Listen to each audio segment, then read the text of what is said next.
Mentally deranged Adam Schiff gets his rotten melon of a head kicked in by Kash Patel. He's trying. Welcome to the Quad Club, guys, to the people who watch all 4 videos today. This is our 3rd. Welcome to Doug In Exile. Come hang with me. Come on, my people. Adam, let's watch Adam Schiff. Come on, this is fun. People to believe that? Do you think they're stupid? No. I think the American people believe the truth, that I'm not in the weeds on the everyday movements of you're inmates. not in the weeds? What I am doing is protecting this country, providing historic reform, and combating the weaponization of intelligence by the likes of you. And we have countlessly proven you to be a liar in Russiagate, in January 6th. You are the biggest fraud to ever sit in the United States Senate. You're the biggest fraud to ever sit in the United States Senate. What are they arguing about? Adam Schiff is going, Kash Patel, you're part of the Epstein files cover-up. Any Democrats out in my audience care about the Epstein files at this point? Because that's what they're running Kash Patel through right now. The only 2 people I can think of that care are Thomas Massie and Candace Owens, because they think the Jews were involved, because they're nuts. This is a giant distraction. And now they're trying to run over Kash Patel. And he's trying to keep Adam Schiff on topic. He's going to completely hammer him in this thing. He's going, we're putting criminals behind bars and you're corrupt. Adam Schiff is too busy doing his real estate scams. Are a disgrace to this institution and an utter coward. I'm not surprised. I'm not surprised that you continue to lie from your perch and put on a show so you can go raise money for your charade. You are a political buffoon at best. Well, you can take an internet troll. Take it to the bank that the FBI is protecting this country and the state and citizens of California. We are bringing historic reform. Point of order. But all you care about is a child sex predator that was prosecuted by a prior administration, and the Obama Justice Department and the Biden Justice Department did squat. And what did President Trump do? Bring new charges courageously. And what have we done? Chairman, you said I'm the most transparent FBI director in history. 33,000 pages of information to you. I challenge you to say anything credibly to the truth. Go ahead and run to the cameras where you want to go now. Go run the cameras where you want to go next, Adam Schiff. Dad's back in town, okay? Someone has dad anger, and rightly so, because that thing is a fraud. And Adam Schiff, how dare they? How dare they? Here's one that bothers me. We got some Pam Bondi fluff. This goes back to, man, you know, Republicans, we screw up. The right is about to blow our narrative on Trump and Charlie Kirk. You know what these people are going to distract you with? Pam Bondi. And this includes my favorite people on the right. Here's the bulwark who hate Trump's guts. They're going, Attorney General Pam Bondi, quote, there's free speech, and then there's hate speech, and then there's no place, especially now, especially after what happened to Charlie in our society. We will absolutely target you, go after you, if you are targeting anyone with hate speech. This is a nuanced argument, guys. I'd like to carry you through it. Number 1, I don't agree with Pam Bondi that we should be talking about hate speech. I think that was a bad thing for Republicans to bite that worm regarding Charlie Kirk. You're not after hate speech. You cannot tell when someone is hateful or not hateful. The people that are saying the things about Charlie Kirk, saying that they're happy that he died, to them it's love speech. So I don't want to hear about intent. I do want to hear about threats to violence are illegal, whether if you're hateful or loving.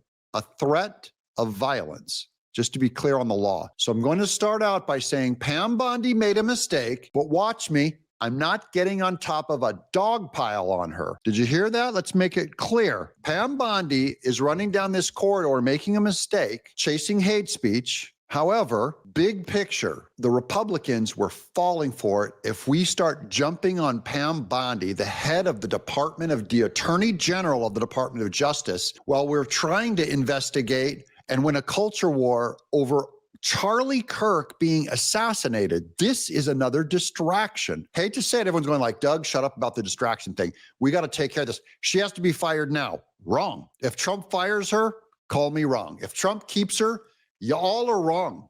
You're working against the Trump administration. That's my basic position on it. Now we're going to break it out a little more. This is Charles C.W. Cook. At the National Review, when did the National Review ever do Trump a single favor? When were they ever working with him? So here's Charles C.W. Kirk, a conservative. So just to check, given the encouragingly universal reaction to Pam Bondi I'm seeing this morning, we're all agreed going forward that there's no such thing as hate speech. So he's trying to agree with the Democrats who are saying there's no such thing as hate speech, like the speech they said against Charlie Kirk. And then Charles W. Cook says there's no such thing as hate speech and that Jack Phillips can choose which cakes to bake. See what I mean? The guy that said he would not bake a wedding cake for a gay couple, right?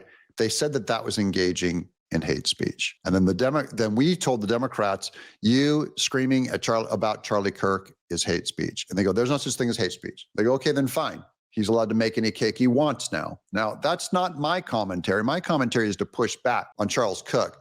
Are we still pretending there are laws that apply to both sides? Because we already know they don't. Dems always loved hate speech laws because they knew it would only be applied political opponents known as Republicans. I support Pam Bondi for her inventing a stupid hate speech law. It is stupid, but I want her to only hold Democrats to them. It's the only way we can get bipartisan agreement to do away with them. It is not time to back down from hate speech laws. It's a time to apply them only to Democrats. Here's Rod Dreher. I have lots of conservatives on my X feed, and every single one has commented on Pam Bondi's vow to prosecute hate speech, has unequivocally denounced it, as do I. It was a moronic thing to say. She must retract or resign. Rod Dreher, look, you were never on the conservative team. You're a rhino to the end. Good writer, but a rhino. So you don't get the tactic. You guys don't get the tactic. Here I am giving the tactic. No, Bondi to prosecute hate speech with one-sided conservative judges for 30 years. We have to do it on the conservative side for 30 years to match what the Democrats did. That is, only apply hate speech laws to Democrats for 30 years. When a dog craps on the living room constitution, you rub his nose in it so it doesn't happen again. We want Democrat buy-in against hate speech laws, and I want it in an amendment to the Constitution. Outside of that, we're unilaterally disarming once again. That's to Rod Dreher and to Charlie Cook. You're unilaterally disarming if you don't nail Democrats on hate speech for what they said to Charlie Cook. Do you understand the strategy yet? Because we're done playing. Are we done playing yet with politics? Because I sure am. Here's coming unglued at the Kash Patel hearings. We've heard years of the left, their loudest voices calling anyone on the right extremist MAGA Republicans, fascists, Nazis, an existential threat to democracy. Check yourself. And don't give me this both sides bullshit. Republicans cussing. About time. Mr. Director, I want to ask you, tell me if each one of the following perpetrators or alleged perpetrators were acting from a left-wing or right-wing political violence. The man who tried to kill Republican congressman at the congressional baseball practice, nearly killing House Majority Leader Steve Scalise, left-wing or right-wing violence? Sir, I believe it was a left-wing ideology. Okay. Burned down cities during the Summer of Love in the George Floyd riots, left-wing violence or right-wing violence? Sir, I'll rely on you on these. I don't have off the top of my head. I'm sorry. Okay, left-wing. The Waukesha Christmas Parade massacre, left-wing or right-wing violence? Left-wing. The Lee Zeldin stabbing attempt, left-wing or right-wing? Left-wing. The Covenant school shooting in Nashville, left-wing or right-wing? Left-wing. The Butler, Pennsylvania assassination attempt on President Trump, left-wing or right-wing? Left-wing. The Trump International West Palm Beach assassination attempt, left-wing. The Abundant Life Christian school shooting, left-wing. The United Care CEO's murder, left-wing. Tesla's burned, keyed, damaged, firebombed, left-wing, left-wing. The murder. He's going down all the left-wing violence. There's Marsha Blackburn back there on her phone playing Candy Crush, but he's Schmidt is on fire. At the Israeli embassy, left-wing. The ICE facilities firebombed, left-wing. The Minnesota Catholic school shooting, left-wing. The anti-white Charlotte and North Carolina stabbing, left-wing. The attempted. You get the point? All of the violence is left-wing. He's giving specific examples, and he's in agreement with Kash Patel. What's going on? I'm going to end on a really cool video here. I don't know if you guys have seen this before. This is the best video ever. This is John Nolte again from Breitbart saying that Charlie Kirk is the real thing. And this is what happens when the real thing is martyred. True martyrs like Charlie Kirk change us. They reveal evil and they change everything. God bless this man. So this is a man, he has no money. This is the first suit he's ever bought. He finally came into a job. You know, I don't come from any kind of money, and I've never owned a suit before. My wife, she bought me this suit. Our anniversary's coming up, and we have a nice anniversary plan. You know, we make a little bit of money now, and I'm proud to say that, because that's certainly not where either one of us comes from. And I feel good in this suit, man. And I just want my wife to know she made me feel good. It's a $300 suit. I ain't never had nothing like this before in my life. And I tell you what, okay, video flip here, so I'm going to lose some of you. I didn't know Charlie Kirk, never met that guy before in my life.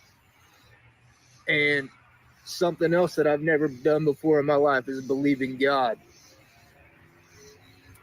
I'm going to wear this suit to church. I'm going to go to church.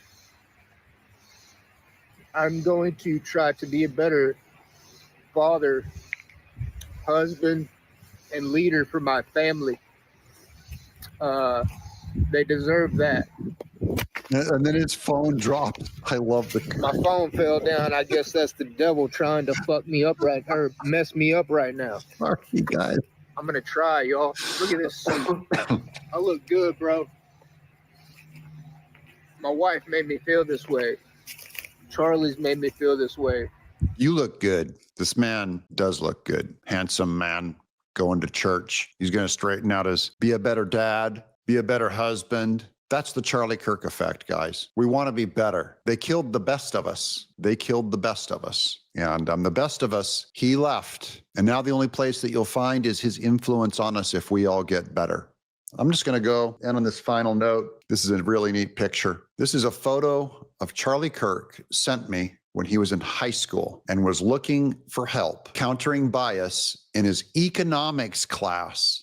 It's called the SOS Liberty is this club for economics, for bias in his economics class. This is the precursor to Turning Point USA. He had been inspired by Andrew Breitbart. That's the guy that gave me my start too. And John Nolte gave him Breitbart News. And Steve Bannon, by the way, Breitbart News. But Charlie Kirk was inspired by Breitbart. So he and I have the same inspirational dad in media. We encouraged him to write, and he had an extraordinary life. Look at these kids, guys. This is the future. It's in their hands. And I just want to shout out to Andrew Breitbart right now. I sure miss you. I'm Doug in Exile.